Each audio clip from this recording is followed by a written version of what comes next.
Assalamualaikum warahmatullahi wabarakatuh. Nama saya Sunarto. Saya tinggal di Tulungagung, Jawa Timur.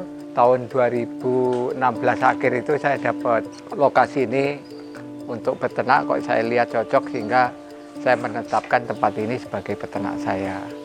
Karena sebelum di sini saya juga sebetulnya sudah beternak tahun 2013 sampai 2016. Tapi gagal karena waktu itu saya juga masih aktif, dan 2017 saya mulai bangun kandang pertama ini sampai selesai di bulan September yang kandang 2 itu. Background saya sebetulnya saya nggak ada peternakan atau bidang berkaitan dengan yang saya tekuni sekarang. Saya 36 tahun berkecimpung di minyak. Alhamdulillah 2017 bulan Juni purna dengan kondisi yang sehat, makanya saya meneruskan aktivitas yang lain, mudah-mudahan masih memberi manfaat orang baik. Berawal dari waktu saya aktif di minyak, dulu kan saya sering ikut seminar berkaitan dengan kebutuhan daging nasional.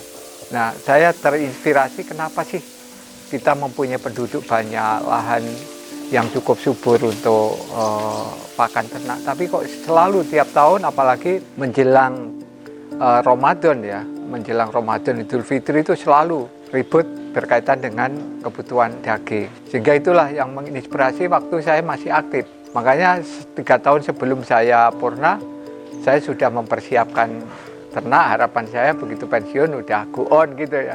Ternyata perjalanannya nggak segitu, banyak kendala, dan alhamdulillah setelah saya tangani sendiri di sini tahun 2017 dengan segala macam kekurangan saya, karena memang bukan bidang saya, sehingga saya mesti banyak belajar, saya mesti banyak menggali sebetulnya beternak itu bagaimana. Alhamdulillah Allah memberi jalan keluar lah apa yang saya.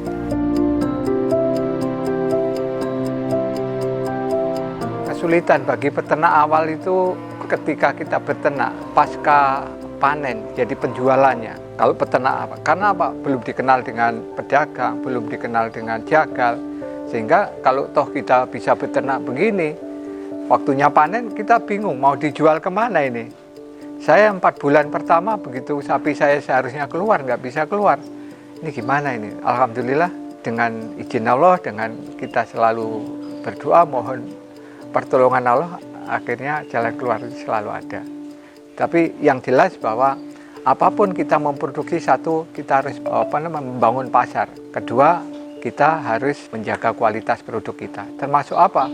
Ya kalau kita beternak penggemukan sapi ya sebaik mungkin dagingnya itu harus kita jaga supaya kalau dipotong kualitas dagingnya bagus, sehingga jagal atau pedagang itu akan datang ke kita.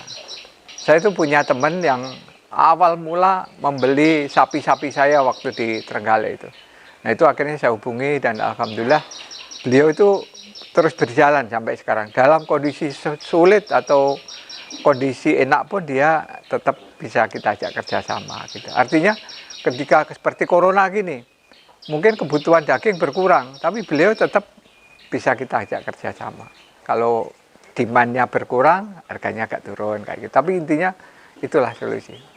Memang idealnya kalau kita punya ternak, kita punya outlet sendiri, atau dari hulu sampai hilir kita punya pemasaran sendiri, itu wah sangat bagus. Tapi kalau toh pun nggak punya outlet sendiri, insya Allah kita ada jalan keluar.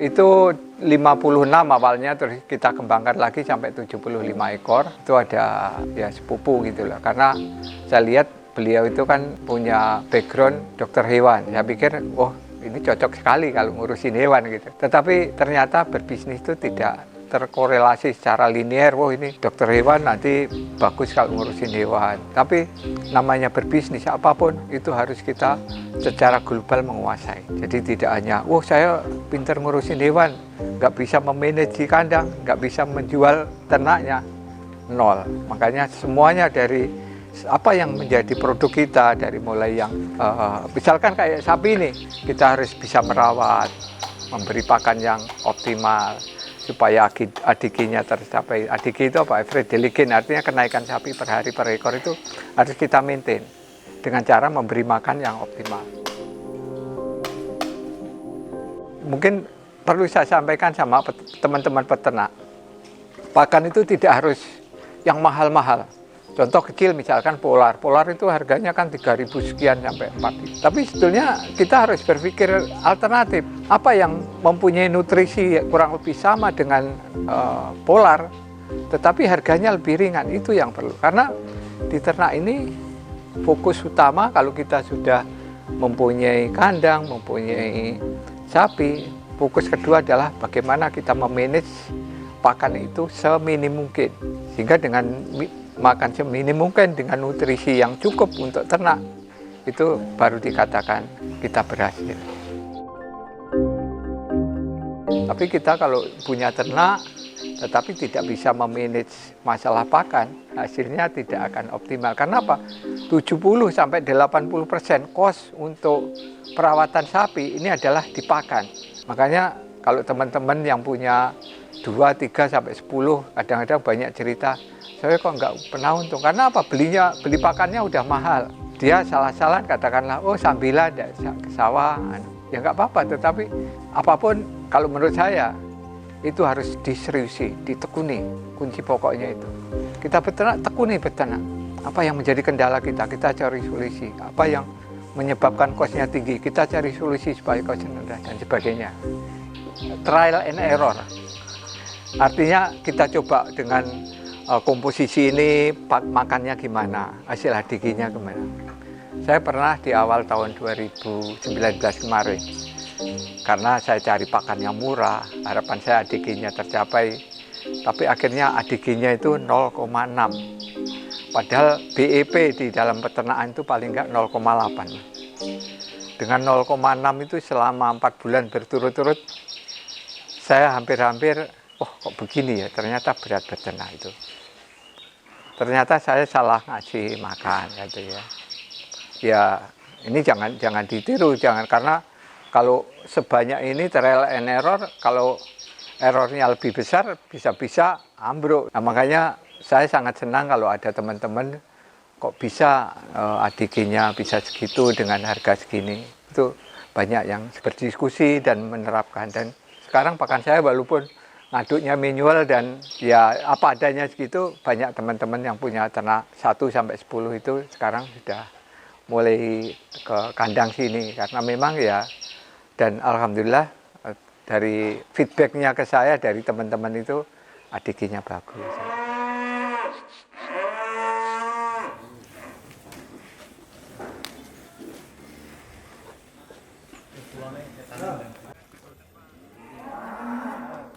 Pakan bagus itu kebutuhan kita harus melihat sapi ini kebutuhannya apa aja. Kebutuhannya supaya jadi daging kan proteinnya berapa. Itu semua ada ukurannya. Katakanlah protein untuk sapi itu tidak boleh kurang dari 12%. Serat kasar itu kandungannya harus di range antara 12-17%. Kemudian lemak kasarnya itu 6% maksimal. Terus TDN itu 64%. Artinya TDN itu apa? Kemampuan pakan diserap oleh ternak. Kalau di bawah itu berarti pakan kita mungkin nanti dimakan terus keluar jadi kotoran. Makanya itu 4 parameter itu. Kemudian satu lagi energi. Energi itu fungsinya apa? Untuk membantu pakan kita dicerna secara optimal. Makanya 5 poin ini harus kita perhatikan. Setelah kita mempunyai pakan itu, kita hitung nanti ketemunya berapa. Semua pakan kan punya kandungan nutrisi masing-masing. Nah, nanti kita masukkan di dalam hitungan secara computerized. Nanti keluar setelah kita aduk, benar nggak apa yang kita hitung di komputer itu keluarnya benar gitu. Alhamdulillah selama ini ya paling beda-beda poin gitu. Sehingga mencampur itu tidak sembarangan. Karena kalau tidak memenuhi 5 kriteria ini nanti sapinya mungkin ya gemuk-gemuk, hasil dagingnya mungkin putih, tidak disukai jagal dan sebagainya lah. Tapi kalau kita memperhatikan 5 poin ini dengan kita terapkan secara optimal, insya Allah hasil dagingnya bagus. Dan itu banyak jagal-jagal yang mencari kita. Nah itulah untungnya kalau kita mempunyai apapun ternyata harus punya ilmu. Kalau kita ngaduk gini aja gampang. Kalau kita tidak memperhatikan ini, saya yakin nggak maksimal. Ya memang kita berusaha, Allah yang menentukan, tetapi kewajiban kita ini harus mengusahakan seoptimal mungkin. Nah, makanya sekarang juga sangat dimudahkan dengan era teknologi. Sekarang tinggal masukkan aja, misalkan saya kan ini sekarang pakai 9 macam bahan. Jadi tinggal masukkan semua bahan udah ada kandungan nutrisinya masing-masing. Misalkan kopra ini nutrisinya, proteinnya berapa, lemak kasar berapa, serat kasarnya berapa, TDN-nya berapa, energinya pun berapa. Nah nanti setelah kita masukkan semua, nanti setelah komputer sekarang kan gampang, keluar deret. Nah kalau belum ada yang masuk berarti bisa kita tambah kuantitasnya, supaya yang tadi saya bilang protein minimum 12, serat kasar 12 sampai 17, lemak kasar nggak boleh 6, TDN minimum 64. Tinggal kita yang atur. 9 itu saya pakai selamper, kemudian bekatul halus, terus kopra, terus tepung jagung, terus ada kulit kopi, terus ada FML, terus ada tadi saya bilang kan kalau polar mahal, saya pakai impurity, harganya 2.000 sekian. Kalau polar kan 3.000 sekian, kan bisa sip berapa gitu, ya kan? Terus ada lagi kacang, tepung kacang, dan yang tidak kalah penting adalah kita pakai tetes. Tetes itu untuk menambah rasanya, baunya pakan ini jadi kayak gini, jadi seger gitu. Dan berternak itu tidak hanya cukup dikasih makan terus selesai, enggak, harus dikasih jamu juga. Terus saya juga pakai prebiotik juga. Karena apa? Itu sebetulnya tadi yang saya bilang, TDN tadi, untuk meningkatkan TDN. Dengan prebiotik, rumen sapi itu akan terbantu dengan mikroba-mikroba yang ada, sehingga pakannya akan tercerna secara optimal. Sekarang ini kalau dihitung jatuhnya sekitar 2.000, Pak. Tapi di pasaran yang sekarang ada itu di kisaran 3.000.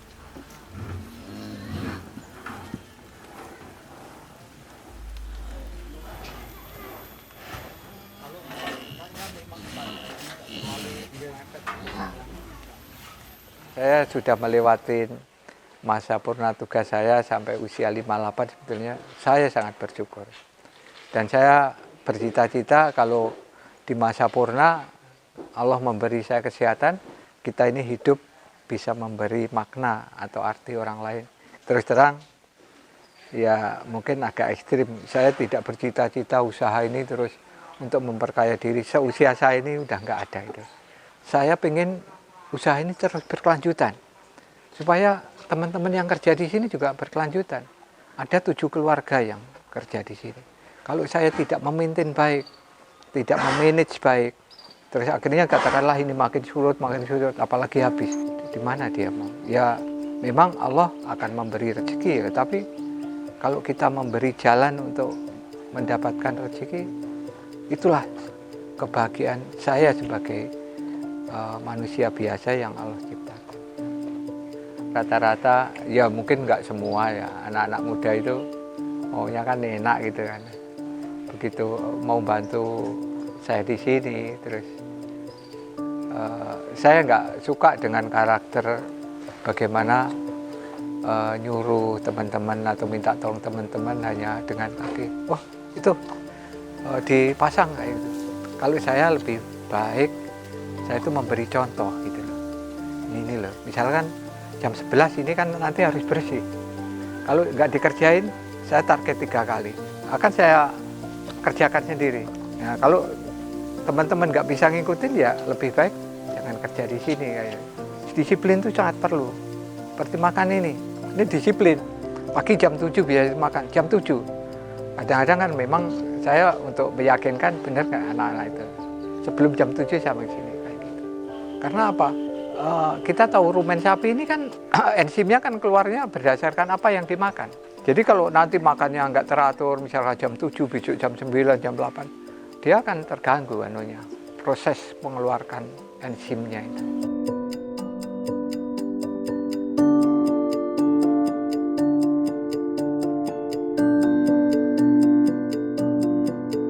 Satu pesan saya, apapun harus ditekuni, apapun, tekuni serius, nggak boleh wah asal-asalan. Dan yang kedua bahwa usaha itu tidak begitu kita masuk terus tune in itu jarang sekali, banyak rentangan. Semuanya kan berdasarkan pengalaman.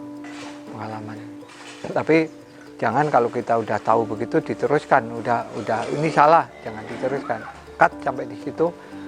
Dan yang lebih utama ternyata kita selalu minta sama Allah, tapi tentunya melewati proses.